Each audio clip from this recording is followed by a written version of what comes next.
I'm going to make a very controversial statement. The Earth is flat.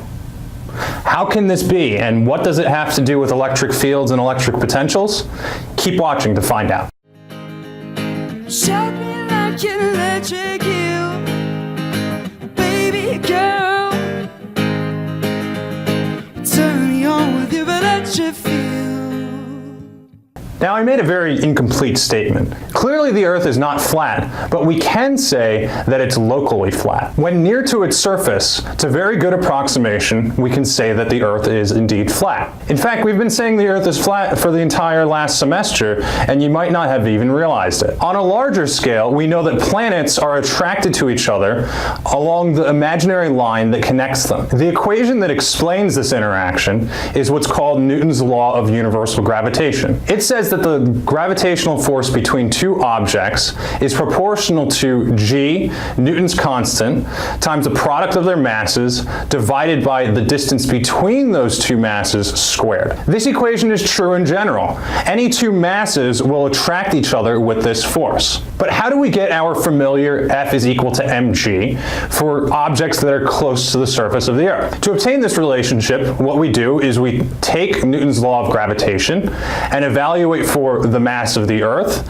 as well as the radius of the Earth. When we do this, we get an equation that has the mass of the object times the acceleration due to gravity that we're familiar with, 9.81 meters per second. As long as we stay close to the Earth, this equation holds. Additionally, for our flat Earth approximation, we say that the force of gravity points straight down. This is mostly true, but to be more precise, the force of gravity doesn't point straight down, it points towards the center of the Earth. By making this approximation, we're effectively saying that the Earth is flat. We can draw gravitational field lines in order to illustrate this. In practice, these gravitational field lines behave exactly the same way as electric field lines. Now let's see how we can calculate the gravitational potential energy close to the Earth. Starting with F is equal to minus mg, and remembering that the force is going to be equal to the negative change in potential energy divided by the change in distance, we can easily calculate the change in gravitational potential energy close to the Earth. We find a familiar relationship.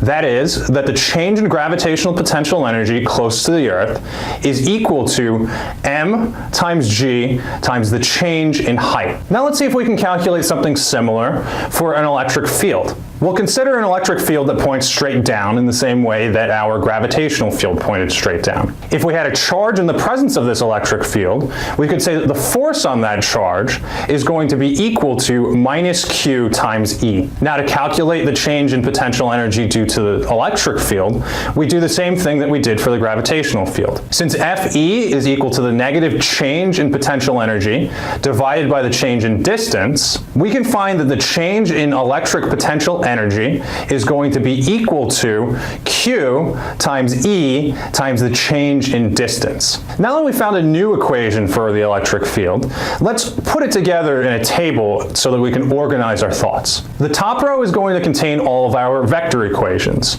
In the top left, we have the force acting on a charge due to the electric field. To the top right, we have the electric field. These two equations are connected via the Lorentz force law. If we wanted to go from electric field to force or vice versa, we just need to know that the force is equal to Q times E. Now let's add our scalar equations. In the bottom left is the equation that we just derived for the potential energy of a charge in a constant electric field. Now that we have these three equations, the table looks a little lonely. It looks like there's a spot missing. The equation that goes in this spot is what's called the electric potential. Based on the way that we went from force to electric field, or from the way that we went from force to potential energy, we can infer how we could go from electric field to electric potential, or from electric potential energy to electric potential. The equation to go from electric field to electric potential says that the electric field is equal to the negative change in electric potential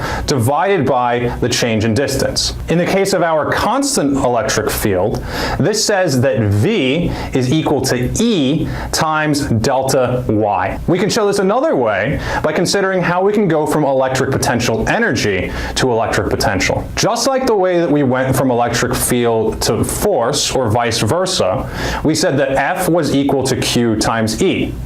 Well, in this case, U is equal to Q times V. We can see that by doing this calculation, we can come to the same conclusion, that V is equal to E times delta Y. Now, to build this table, we said that the electric field was just constant in one direction. These relationships also hold for spherical symmetry.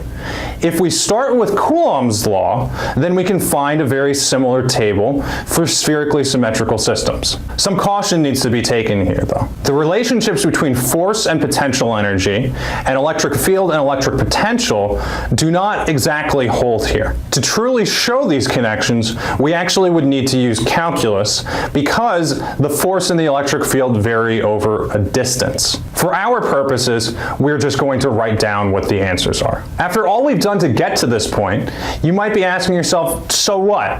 What good is this? Why do I care? To answer these questions, we can consider how our lives got a little bit easier when we started calculating electric fields instead of forces. The electric field essentially contains all of the information that the force contains, only we don't need to include an additional charge. Going from electric field to electric potential is also very advantageous. When we calculated the electric field, we knew that because it was a vector, we needed to consider what direction it points. On the other hand, when we calculate the electric potential, it's a scalar, which means we don't need to worry about what direction it points. We actually found the same thing when we considered solving problems with Newton's second law in kinematics or using conservation of energy. If we wanted to use Newton's second law, we always had to draw a free body diagram and know what directions forces pointed. On the other hand, conservation of energy allowed us to write down what the energy was at two different points and then set them equal to each other, irrespective of what direction the forces pointed. In this video, we drew upon our experience with gravity in order to see how we could understand electric fields and electric potentials. Additionally, we considered why the electric potential might be a useful quantity and why it's sometimes easier to work with than the electric field or the force. In the next video, we'll continue our exploration of the electric potential.